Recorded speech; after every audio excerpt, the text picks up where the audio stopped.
Welcome back to Head to Heart Podcast. And yes, I really do mean welcome back, because this episode that I'm releasing, I recorded with Laurie Krieg. This is her third time on the podcast. And I'm not just recording this as a one-off episode. This is actually your little teaser into what will be season 6 of Head to Heart Podcast. It will relaunch in September 2026. And this is the episode to just get you excited and warmed up for September, when we have regular scheduling going on. We'll continue releasing episodes every other week starting in the end of September, going throughout until June of 2027, which is so crazy to say. So this is the official relaunch. Please enjoy this episode as I recorded with Laurie Krieg. She wrote a wonderful book called Raising Wise Kids in a Sexually Broken World, and I talked to her about that book in this episode. Please enjoy, and I'll see you in September.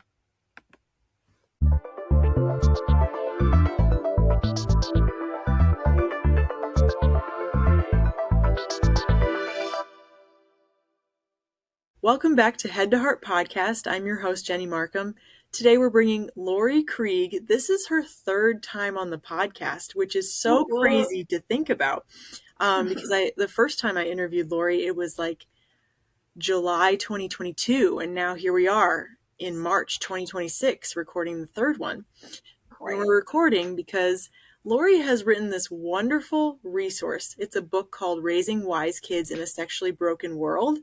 And I'm sitting here with my book that has all my sticky notes in it, and all the sticky notes are like, I have to ask Laurie about that, I have to reference that, I have to mark that for later, and I need to talk with my husband about this one later.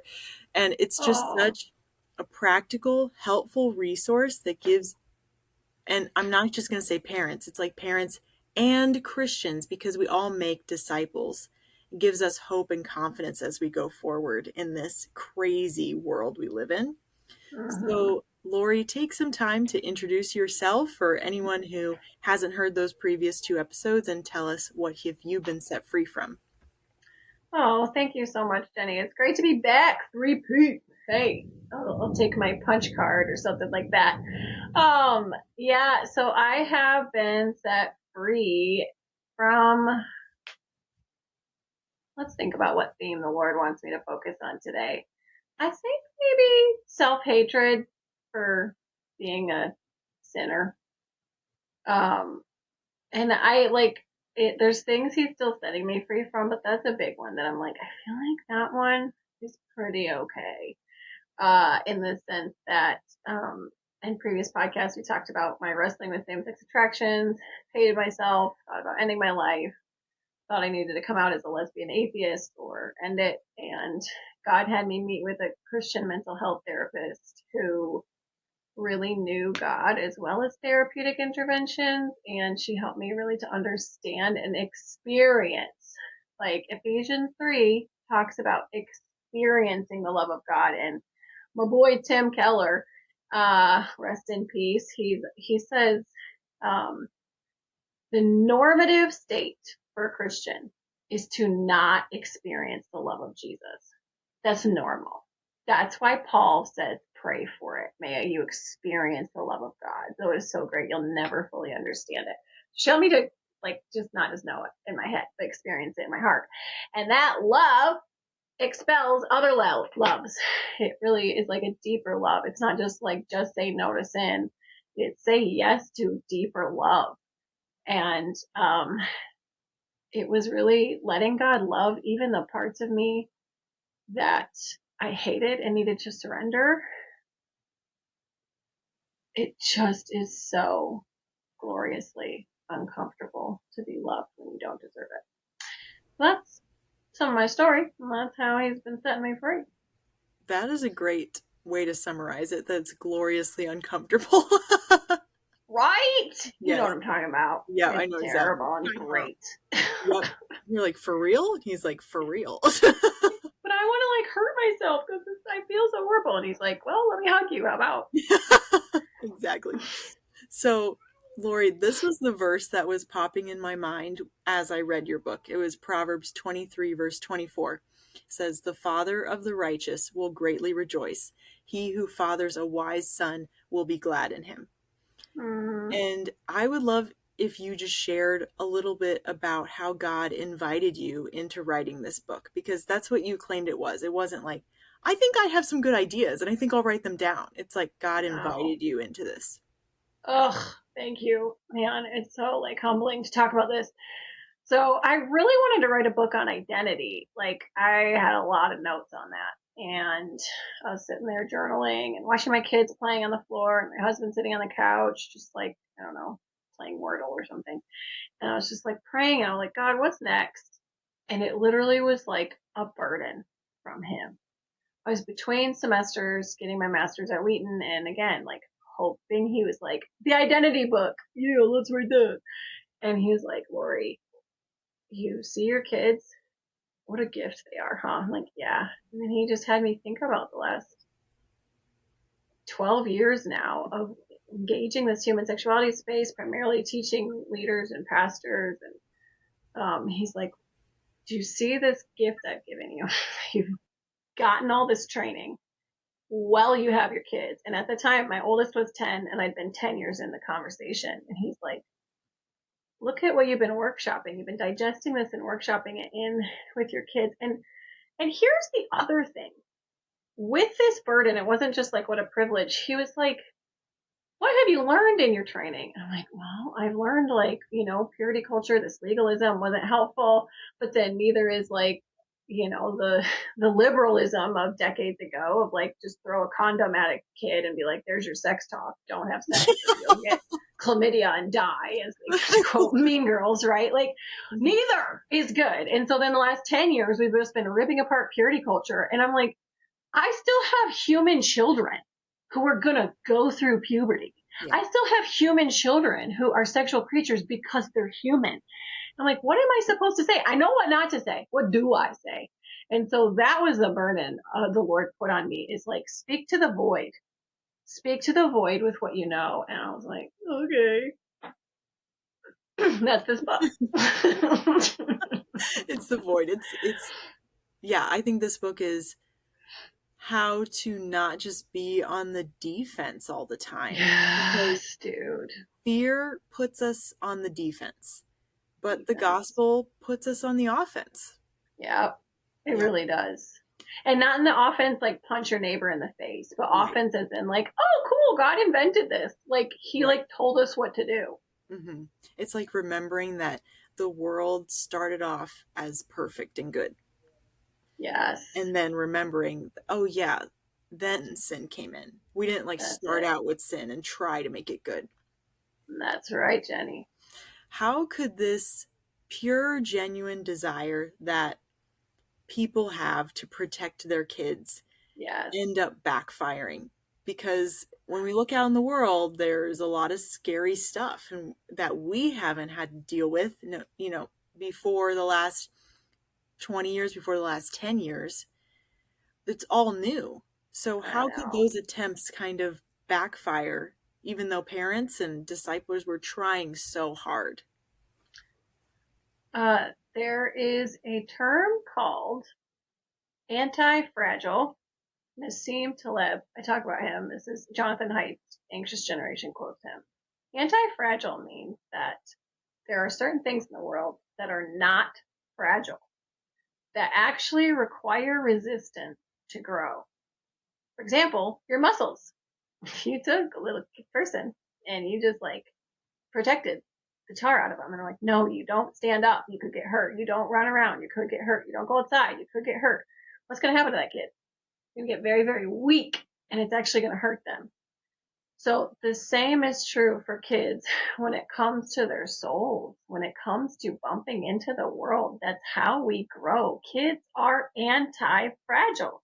They require bumping into the world in order to grow strong. Now, the analogy I like to use is that of trees, that kids need good soil, like trees, and they need wind in order to build strong roots. If you don't give a tree wind, they're also anti-fragile. Don't give a tree wind, they'll not fall over from their own weight.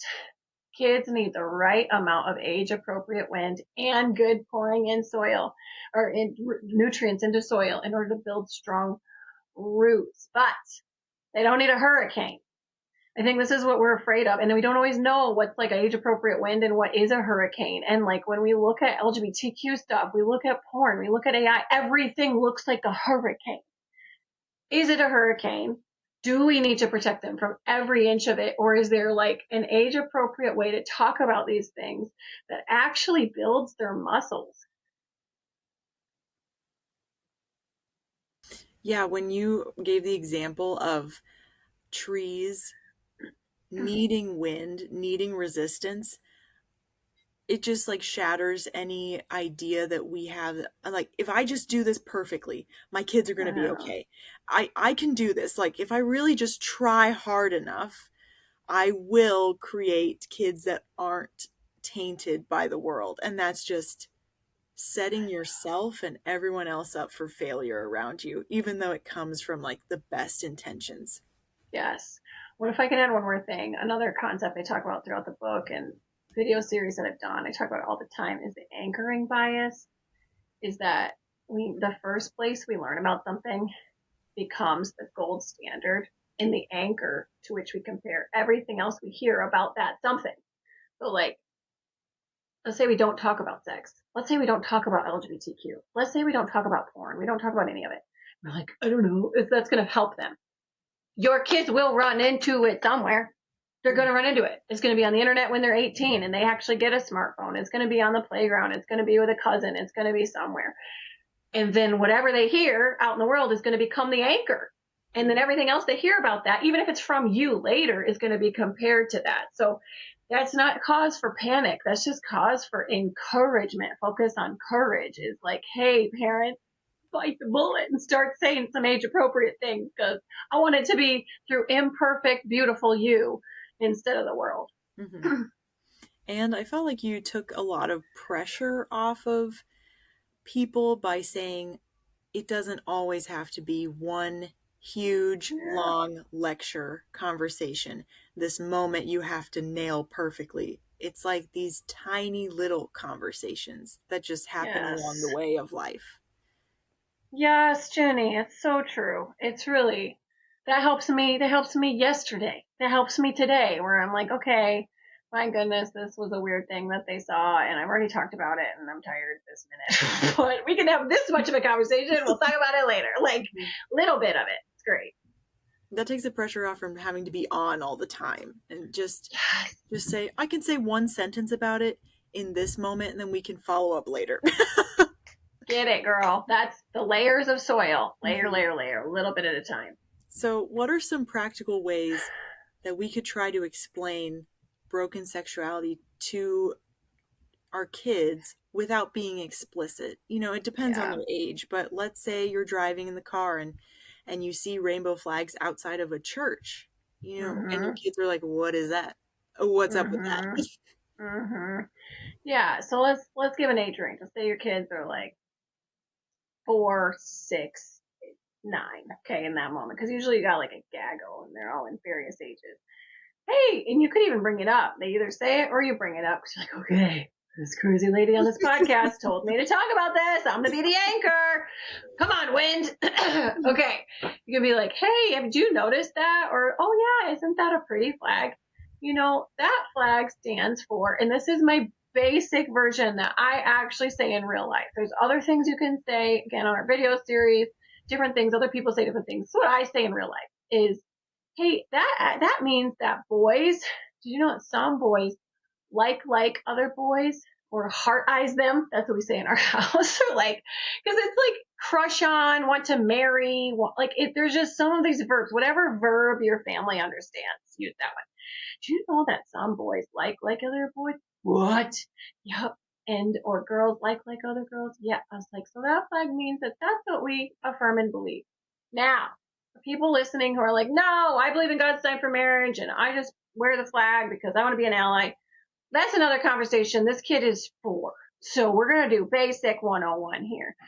And, so what I would say then is, so I start with the question. What I just did was answer the question. What does that mean? It means boys heart eyes each other, or heart eyes other boys, or have a crush on them, or girls do. Answer the question. Next thing.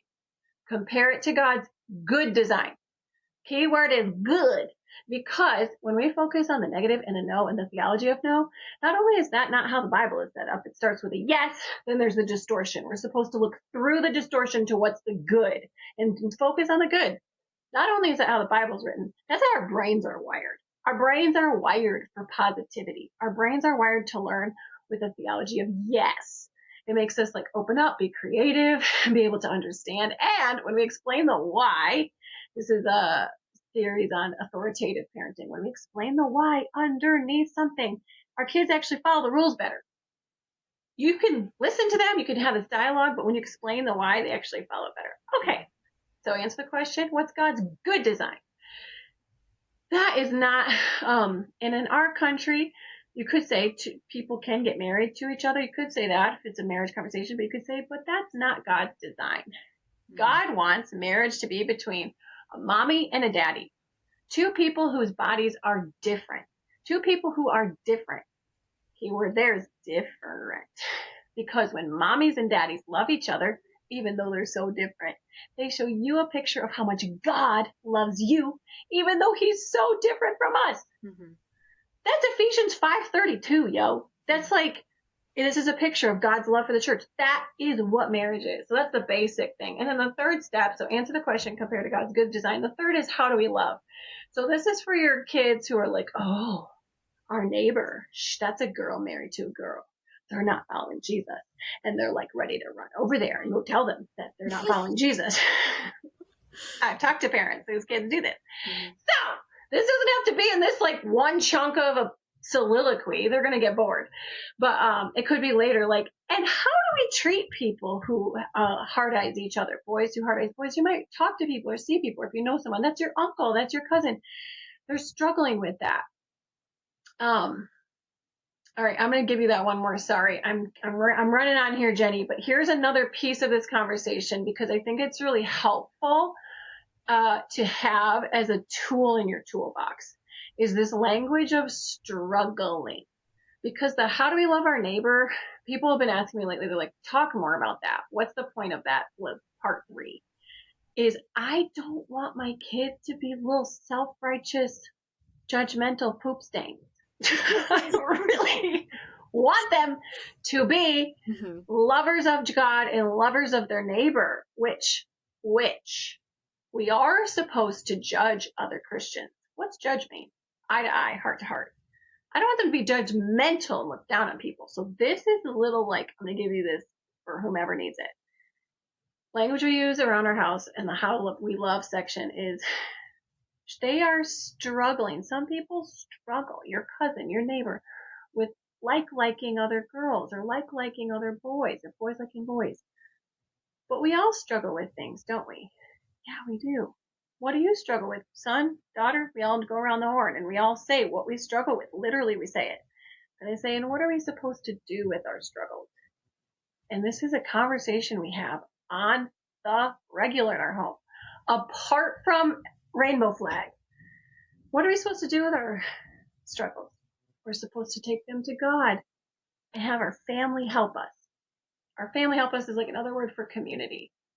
What a beautiful picture of what Christians are supposed to do is we struggle with stuff and we take it to community and to God. Now, our friend, our neighbor, our uncle, or cousin, they're not doing that. No, they're not. So we're going to love them and pray for them. We're going to say, how are you? Not, you're going to hell or anything. We're going to love them and pray for them to know and love Jesus and bring their struggles to him, just like we want to bring our struggles to Jesus. So I could have just said 5, like you said, can be little bite-sized things. That could have been 5 different conversations, but that's the section. Those are the sections to having a conversation with your kids about people who don't walk in the way of Jesus. Well, that's great because I can definitely picture young kids going like, well, why not? Well, but why? Well, yes. But why is it a mommy and a daddy? Or but why not? And those are honest, good questions. I think that little kids just model that so well for us is curiosity. And right. So if we're not afraid of those questions and we're prepared, even if it's in just little bite-sized chunks, you like give a bite-sized chunk, then you go study, do some research, and then you come back with another bite-sized chunk. Even I love it. So you talked some in your book about these key ways, well, the main statistics that say these are the 5 things that usually produce kids that graduate and then eventually continue in their faith. And one of Mm-hmm. those things that promotes their faith being the most sticky to them is creating a team of trusted adults around them that also disciple them. That's not just their parents. Yeah. And yeah, I wanted you to talk about how to create this team of people, because a lot of people just feel like they're doing this all alone and it's all up to them. And if they fail, then everyone's screwed. So, what would be Yes. your encouragement of creating a team of trusted adults around your children? Okay, start with prayer for realsies. Start with praying like, God, hey, hear this research, I read this. You care about my kids more than me. These are actually your kids and I'm just stewarding them. So start there. Prayer's not nothing. It's a great, it's like all of it. It's glue. So then I think what's so hard is because like I know the sexual abuse stats, we can freak out about people trying to groom our kids. Slowly and patiently get to know other adults. That could be an aunt, an uncle, a godparent, a cousin you're close to, a sister-in-law, a neighbor who has like, I talk about this idea of like trust marbles. This like there's this metaphorical jar that shows up when you meet another person, and when they walk in the way of Jesus, they are dependable and they do both for a long time. They like get a little marble in the jar of trust. People who have a full trust jar between you and them, and you see them acting in a way that like resembles Jesus, just start including them in your family stuff, and then kind of get awkward a little bit. Like at some point, you're going to be like, I really appreciate you, and it seems like you appreciate us and our family. I love if you're willing, to have conversations with us, to talk to my kids. I read this research. Any chance you're willing to reach out to our kids and just say it in a, like, okay, when our kids are little, because it's like, well, you're not having adults mentor your little kids. I'm not. When they were 9 and under, I was praying for these people and I was inviting them into our real family life, dinner life, putting in the trust marbles. And then now, like my oldest is 11, there's been a couple of times in the last 2 years, I said to one girl, Cassie, who I talk about in there, I was like, listen, Cassie, at some point, my girls are going to think I'm crazy and think I'm the worst. And I need you. Will you be willing to just talk to them sometimes? And they don't want to talk to me. And I have Mom's not totally crazy all the time. Yes, that's what I said. Like, mom is not actually a psycho witch, and she loves Jesus and you. Mm-hmm. So it hasn't come to that yet. We're not in like teenager fights, but there have been some times like where my oldest is like, I don't want to talk to you, mom. And I'm like, I hear you. Would you like to talk to? And I named like my sister, who's their aunt who lives down the street, or Cassie, and she wanted to talk to Cassie. And I like had to fight, there's a little bit of like, oh no, I'm not good enough. Like, just shut that noise down. And then I had to fight the like, oh, I want to hear every single detail. And I was like, no, trust it. Like, let them have a conversation. And I do really trust Cassie. So that's how it's begun. And that's like where we're at right now. 11, very chill. Mm-hmm. It sounds like these would be the type of people that, like, of course, you don't need to know every detail, but if there was something serious, yes, these are trustworthy people that would tell you. Yes, that's what I've said. Like, if it's something that's like a real, it was hard for me to like even say the specific line. Like, if it's harm to herself or someone else, of course, tell me. If it's, something that she would see as like a 7 to 10 on the like Richter scale of serious, she would tell me. So it's just hard though to make that line, isn't it? Yeah, of course. And you obviously don't want to like promise to keep secrets before you know what they are, Exactly. I mean, I'm thinking of like people in my life that it's like just such a beautiful way that no matter what your calling is, to be single or to be married, whatever God's calling you to, it's like we work together. We can't do this by ourselves. And I have a friend who is single, and she's like my oldest favorite person in the world. My oldest is only 2 years old, but oh my gosh, she loves Mackenzie so much. Oh, yay, I love that. Mackenzie's this person that's like, I just know you're so trustworthy. And it's so beautiful because it's not like I just ask her to babysit. It's like she's involved in our life, and we go Yeah. on prayer walks every week, and this is so fun. My daughter learned to say the word amen because of Mackenzie. What? It's her favorite word. It's like she That's goes, so cute. pray. She goes, amen. Oh, Jenny, that's really Yeah. sweet. So, I and love it was it. just like, oh, I don't know if she would have caught on to the word amen so fast if she wasn't like joining us in her stroller on prayer walks every week. Yeah, So it was really cool. that's so good.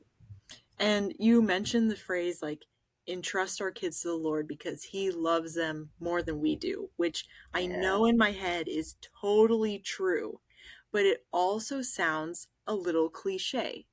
But it's only cliche because it's completely true. But what does it look like in some practical sense to entrust our kids to the Lord, like genuinely believing he cares for them even better than we do? Ugh.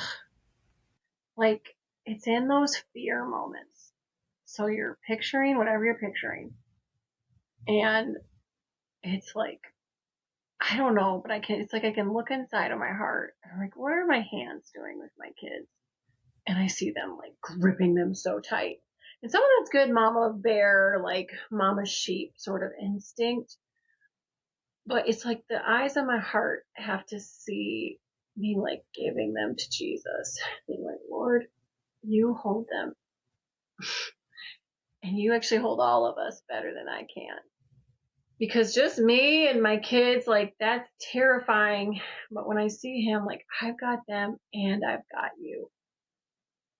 That helps me. I don't know. It's like I feel more serious about my parenting and I also feel more chill at the same time. Like, okay, I have a gift here, but I'm also not ultimately like responsible for it all.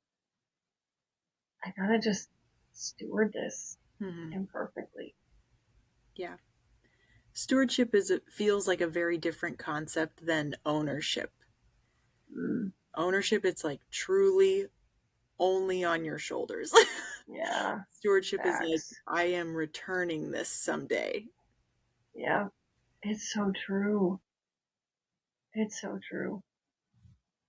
There might be some people out there who are like, I have really messed up. Like, is it too late? I'm not doing this right now. My kid's already 14. What am I going to do? What encouragement would you give any parents who like lay down at night wondering if they're doing any of this right? Oh, every parent feels that. So, like the film series I was talking about that is similar to the book. It's called Raising Kids. Go to centerforfaith.com. You can find it there. We interviewed John Mark Comer, John Tyson, Jackie and Preston Perry, Kurt Thompson, every like Christian famous people. Every single one of them was like so insecure about their parenting. And I'm not kidding, not like 1,000%, but they all were like, oh my gosh, like I'm still like figuring this out. And oh my word, it's such like a grace gift of God. It was so encouraging to me as a mom to be like, no one is nailing this. Everyone feels like they need Jesus. And I think that's kind of the point. Now, if you're like, no, like legit, Laurie, my kid's 16 and they're addicted to porn and I never gave them a sex talk, here is the facts. That is going to be harder for you than if you had started talking about this when they were 7, 8, 9, 10. Well, it is going to be harder. It's just truth. They're already addicted to porn. They're already looking at stuff. They've already done things like that's true. But what's also true is that God's grace is sufficient and his power works best in our weakness and that he can redeem anything. So it may be harder. I just keep thinking of my daughter the other day. She waited until the very last minute to do a huge project for school. And I was like, I did remind you about this like 6 times today. And here we are. Now, is there grace for you starting at this at 8 p.m. at bedtime? There sure is grace, but is this going to be harder? It's going to be harder. So I think that's okay to like say out loud is that maybe this wasn't wisdom, but is God's grace enough? Absolutely. So after I just said that, I could just tell there could be some toxic shame, a little self-hatred. No self-hatred. That's not the thing. It's Shoot, Lord. Okay. I feel conviction, which is a pinprick. This is the thing we need to work on. Toxic shame is self-hatred. Conviction is a pinprick. And godly shame is weightiness. Is like, ugh, I feel the weight of this.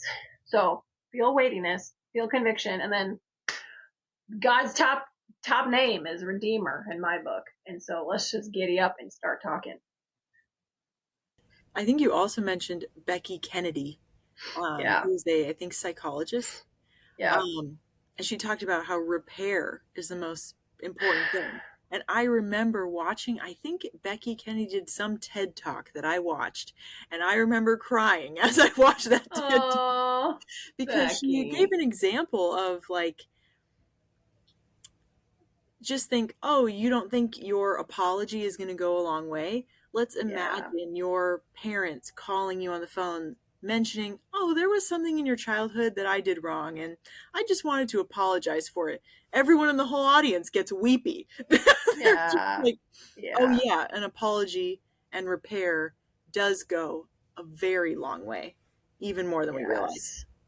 It does. It does statistically, psychologically, like truly. Just, it's huge. I know I think about that with my parents. They're almost 80. Anytime they've apologized for things they've done when they were younger, it ministers to my soul. And it gives me hope as another imperfect mom. Okay. So, do you have any last encouragement, little pep talk for anyone who not only has kids of their own, but also who are just discipling others? Yeah. Um, it makes sense that we don't know how to lean into this void. We started this conversation talking about the void that we weren't trained. Like, not only is there like a we ripped apart purity culture, but like only 8% of us got a good sex talk. 5 to 8%. And so we don't have the muscle memory from our parents. We don't have the cultural memory from the church, whether or from our liberal upbringing.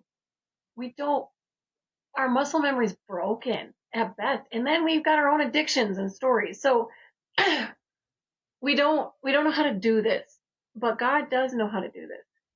And it starts with us. I mean, I keep talking about prayer, but like going before the Lord and just talking to him about it. I don't know what I'm doing. Jesus, help me. And like the three things I've been thinking about: pray, study, and wing it. Pray, study, wing it, and do that like 1,000 times until you die. And like say, I'm sorry and I forgive you like 1,000 more times. If you do that, your kids will be fine. Yes, it is. Just pray, study, like there are resources, because it's not just a matter of like, okay, well, I don't know, and so whatever, I'm gonna punt this. I'm never gonna talk to my kids. No, that's not it. There are resources. So whether it's mine or another one, like find out how can we talk about porn and gender and sex and puberty, like at a minimum puberty. But hopefully the whole gamut and these little ways, these little 100-minute or 101-minute conversations. So pray, study, wing it. And then as single friends in particular, like we stinking need you. And if you're studying too and you're learning the same language as us as parents, like what a blessing. Cause as much as we look sometimes like we got it together, we do not have it together. No one has it together. We're all struggling. We're all going to bed being like, goodness, I just failed another day and good night. Let's hope I wake up and ask Jesus for more grace because he's got it. But truly, none of us feel like we're nailing it. So we need you. Please help. And then I'm sure we can help with all whomever you're discipling to with our own. Yeah, let me just say that for 20 more seconds is the single friends I mentor and walk alongside and who walk alongside me. It's really fun to like compare notes as they're discipling people and I'm parenting and they're also like walking with my kids some, and it's just like the metaphors back and forth where it's like, oh yeah, I can see that. Like, oh, God uses the metaphor of parenting to talk about discipleship. It's just, we need each other. Mhm. And that just takes a lot of pressure off. So it's not all on your shoulders. And I feel like you writing this resource, it is a literal resource that, like, here's evidence you're not alone. And then Yeah. also, this book like shows you how to create that community right where you're at and Yeah. to be equipped. And so, yeah, I felt like this book took so much fear out of the equation. And then when we remove fear, we can be who we're truly created to be. Yes, that's so good. That's good, Jenny. Yes. Thank you so much for coming on for a third time, Laurie. It was You. an honor. Thank you so much for Thank writing this you. book. Where could Yeah. people get this book? And then you also mentioned your video Yeah. teachings. Yeah. So the video series is centerforfaith.com. Just look for Christian sexuality raising kids. It's the raising kids series. You can always DM me on Instagram. I'll send it to you. You can also ask me questions on Instagram, and then you can find our Raising Wise Kids is the book. You can find it on Amazon. But yeah. And it's such a colorful cover too. Yeah. Little kids just love looking at it. Oh, that's so cute. Oh, I love it. Thank you so much for coming on a third time, Laurie. You're so welcome, Jenny. Sorry. God bless.